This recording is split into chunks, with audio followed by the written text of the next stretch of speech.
All right. So the first topic we're going to go to today is the election. Special election. Yes. The election will be on Saturday, September 16th, at the SHS gym. The poll hours are 7 a.m. to 6 p.m. And the candidates are Karen Canfield and Keith Walo. We actually got special interviews with the two, so let's check them out. Hello everyone, we are sitting here with Keith Walo, special candidate for town selectmen. The election is going to be held on Saturday, September 16th from 7 a.m. to, I believe, 6 p.m. So let's just get right into the interview. Mr. Walo, what are your top 3 issues facing the community of Scituate? The top 3 that I've been campaigning on are morale for the employees and the people of the town, transparency at town hall, and I guess my third one would probably be senior center. Senior center. All right, because we'll get to that in a bit. All right. So, the elementary schools, besides Jenkins, like Hadley, Wampatuck, Cushing, they're all very old. So, what are your plans for the aging elementary schools? Would you want to renovate them, tear them down? What would you think to do? I actually toured Hadley today. I was out there looking at what's going on at Hadley. I think with the diminishing population, I think we could probably consolidate, and I think one of them probably should be torn down. And if I had to make a choice, I would say Cushing, even though I love Cushing because that's where my kids went. If we did Cushing, maybe we could do something with ball fields and make it a campus with the high school. The other ones, they need to be renovated, but they need to be renovated within the town budget, no overrides. Yeah. All right, good. Happily represent. So, there's money left over from Gates, about $900,000. What do you think we should do with this money? Should it be put into the town? Should it be put into the high school? You mean from the new school project? Yeah, the new Gates. I think it should go back to the taxpayers. If we can do less than the money that was originally quoted to do the project, that money should just come off the top and just reduce taxes. Awesome. Great. What is your opinion on a new senior center, which is one of the issues you've been campaigning on? I definitely think we need one. I think the one that we have is in pretty bad condition and needs to be addressed. I like the one behind the library, but I understand now that the seniors, most of them are picking the one on Kent Street, so I'm fine with that one too. It's less money. But again, with all the other things that I always talk about when I'm talking, we need to figure out how we're going to do things without an override. And I know it's an $8 million building, the one they're talking about at Kent Street. And there are ways we can do things between grants and funding and selling some different assets of the town that we could get it down so that we might be able to do it without an override. But we need to work as hard as we can to get it as close to no override as possible. And I know people out there are going to say, you can't do that, it's impossible, but it can be done. All right. Now, we have the new middle school here, and we still have the old Gates right down the street. So what do you think, what is your opinion on the old Gates? What should we do with it? Well, I know Rec is moving in there right now. Within the next month or so, they're doing some work and getting them over there. I think we need to look at it, and I know it's already been studied. They're talking about maybe moving town hall down there and the veterans and maybe making the senior center one of the wings off of it. I'm not in favor of any of those things. I think we need to figure out what we're going to do with it and what we can do fiscally to make sure that it's not going to be an impact to the town, to the taxpayers, and especially if they go with the town hall / senior center / rec. They're talking anywhere from $27 to $40 million, depending on who you talk to, and I don't think this town is ready for an override of that size right now. Now, also, a lot of citizens are upset with the overdevelopment of housing in Scituate. Behind, I think, Morning Glories, I believe, they're building 3 new condos, and they're upset, and they don't believe that there are enough town services that can basically take care of these homes. What is your response? I think there is. I do think there is overdevelopment, and it's something we need to really control. We need to make sure that we slow down a little bit on it, maybe even stop for a while until we figure out everything. But I think the water is okay, and we have other sources that we can get water right now that we're not using. So there are some ideas out there to get water, which I'd be happy to talk about. The septic or the sewer plant being at capacity or close to capacity, Same thing. There's some solutions to that we can fix right now, because a good portion of the flow that goes into the sewer plant is salt water from the pipes out on Lighthouse and Oceanside. So if we fix those issues, there will be more capacity there. So I think we can handle a little more growing, but it needs to be done carefully, and again, with no cost to anybody, because we're taxed out right now.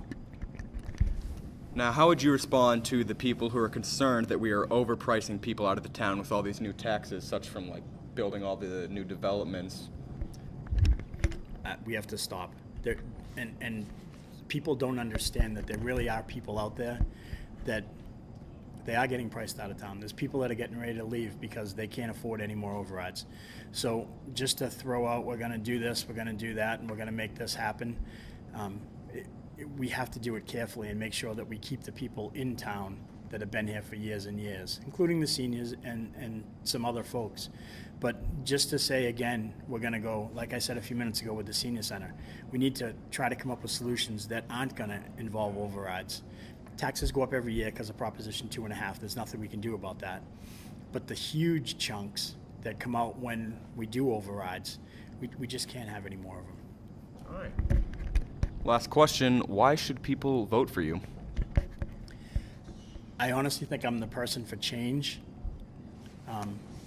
I'm not afraid to speak my mind. I'm not afraid to be a dissenting vote and the dissenting argument, or argument or information, so that people can understand that there is another side. It's not always, right now most of the votes at selectmen are 5-0.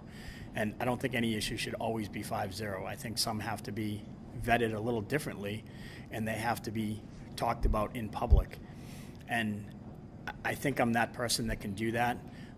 I've been a district manager before. I had $30 million budget. I've dealt with the size of the budget that we have as a town right now on my own. So I'm not worried about that aspect of it. But I think it's taking care of the people, which is morale, like I said at the beginning, transparency, which is what I just said, speaking and vetting things in public, not behind closed doors, and then just being a people person. And I know that sounds kind of corny almost, but I think we all know the morale in this town is pretty low right now from what's happened over the last 7 years, and I think I'm the person that can turn that back around again.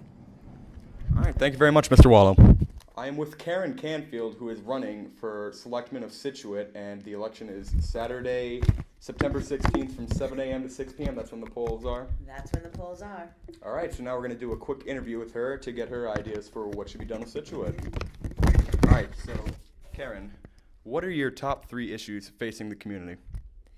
Well, I think the most important thing we have facing our community right now is to find replacement for our town administrator as well as our planner. Those two key roles touch so many important aspects of our town and oversee every bit of our town. So we need to do that, and we need to do that well. The second thing we need to do is we need to revisit our master plan to make sure that our empty gates building, our aging town hall, and our senior center and the playing fields are all looked at holistically, so that we can find the best plan for the most appropriate investment, so we don't do things piecemeal and end up costing more than they should. The elementary schools, besides Jenkins for the most part, are very old. What are your plans for the aging elementary schools? Do you want to renovate them, tear them down? What's your ideas for this? Yeah, well, I've spent the last couple of days going to their open houses at the elementary schools. The statistics and the research shows that we're having a declining elementary population, and the school committee has forecasted that we may only need 3, in which case either Hatherley or Cushing, whichever one is deemed more appropriate to closure, should be done, and we need to redistrict and figure out where to put the kids. The only hesitation I have on that is if we don't put in development controls, we could easily have a development with 200 new homes, and that may skew our population in the elementary schools. So you have to kind of make sure that you have all the right data before you make any of those choices. In the short term, all of the schools have to be made safe for the kids, and there are some that I think are subpar, and we need to work on those right away, regardless of what the plan is 5 years from now. What would you do with the school if you did happen to tear one down, like say Cushing or something? What would you do Right. with the school? Well, it's interesting because if it's Cushing, there's an opportunity for us to make a sports complex right adjacent to the high school that it's contiguous and it would make sense to use that for that purpose. Hatherley is appropriate for selling on to residential. It's in a residential neighborhood, and that money could be used for other projects in town. So it would depend on what we thought was the best use, but you'd have to look at the whole picture.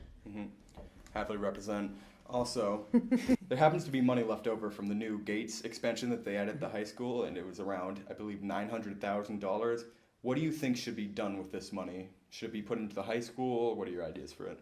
Well, it's interesting because I thought that money wasn't bonded, so I didn't know if it was real actual money or if it was just the cost savings. If there's actual real money, we have a lot of uses for them. I'm sure the school committee would like to address issues within the school buildings, and that might be the way to enhance the buildings that are in need of capital repair. If I'm a selectman, I'd be really interested in using those funds for a number of things we need to do, like fund an engineering study for the playing fields and to revisit the master plan I mentioned. Okay. What is your opinion on a new senior center? We need one. So the Council on Aging and the Board of Selectmen have done a really good job sort of laying the groundwork for analyzing what's necessary and where it could go. And I agree that they need to have a freestanding building that meets the needs of our seniors. Where it should go is still under review, and I think every option needs to be fully vetted, either in context of a revised master plan or in how we can creatively finance that project, because we've been upping our taxes pretty significantly. We need to really make sure if we're asking for taxes that it's the most wise way to spend the money. All right. What do you think should be done with the old Gates that's left empty right now? Well, that I keep going back to this master plan because that is a critical piece of our town's. It's the core of our town. Yeah. That location, people love it. The building needs a lot of work. I would like to look at that whole site and look at it as a holistic being, as we should keep the gym, and either we move town hall there or we put the senior center behind there. But we have to look at it all together to make sure it works for traffic and all of that. I don't think that it can be renovated cost effectively. I don't think it's a good use of our funds, and I don't think the product would be something we'd be proud of to spend our money on. So I'd love to see a way to preserve the heritage look of it, but I don't know if we can responsibly renovate that building. A lot of citizens are upset with the overdevelopment in housing and believe there isn't enough town services for those housings. So what is your response? That is one of the core reasons that I decided to run for this office. We have not enough control in our planning and zoning bylaws to limit or restrict development. So when on the proving grounds they want to put 157 townhouses, they are completely entitled under our zoning and bylaws right now. So the first thing I'd like to see is we revisit those in a manner that would give us more control about what development happens. At the same time, we have to look at the capacity of our services, and if we have to increase them or amend them in some way, we need to do that at the same time. We will grow. It's not something that's going to stop, but we have to do it so that we don't overtax our resources and we don't really destroy the character of our town by allowing buildings to go within an inch of the property line. And there's a lot of things we can do. I went to graduate school a long time ago in urban and regional planning, and those are the kinds of things that education helps you figure out how to tweak so that you can preserve the community feeling and balance of what resources we can provide. How would you respond to the people who are concerned that we are overpricing people out of the town with all the new taxes? Yeah, that is a really difficult and real thing. I felt like the 3 capital projects we did, the school, the library, and the public safety complex, They were all necessary. We needed them. I felt the timing and the pace of them were much too shocking for most people to absorb. Too soon. Yeah, well, we should have been planning better. And that is why I say we need a new master plan, because yes, we need a senior center, and we needed it 15 years ago. It's not a thing that I think anyone would say is acceptable the way it is. But I don't want to next year say, okay, we're going to do an override for the senior center. Oh, but by the way, now we got to spend this, and oh, by the way, we need to do this. We need to look at it the whole way, plan it, so that people can, and plan it so that we can keep the cost as low as possible, and that it's paced in a way that, as we do investments, that they're not such sticker shock to people. For those who are struggling with it now, we need to really look at ways that we can find it. There's very little we can do about the existing bondings, but for, say, the seniors, maybe we expand the work program where you can reduce your taxes, things like that. We've got to make it, people have lived here their whole lives. They should be able to stay their whole lives. All right, and final question, why should people vote for you? Well, I have been involved in this community for the 23 years I've lived here, in every capacity that I can think of, working in all of the PTOs, Hatherley and Wampatuck, working at teaching CCD at St. Mary's, Newcomers Club, and most recently I'm an elected official as a library trustee, and I oversaw the construction of our new library through the Public Building Commission. Those things have given me the experience that a selectman needs to jump in and really start to affect change. I'm dedicated to this community, and I absolutely love this community. I'm here to stay, and I think that serving as a selectman would be an honor to represent the people of Situate. All right. Thank you very much, Ms. Canfield. Thank you. It was a pleasure. I think they're both very respectable candidates. It's going to be very tough when you go into the booth. You're not gonna know who to scribble in for a name, because I think that's how you vote. You're not gonna know because they're very awesome people, and we wish them both the best of luck. I do.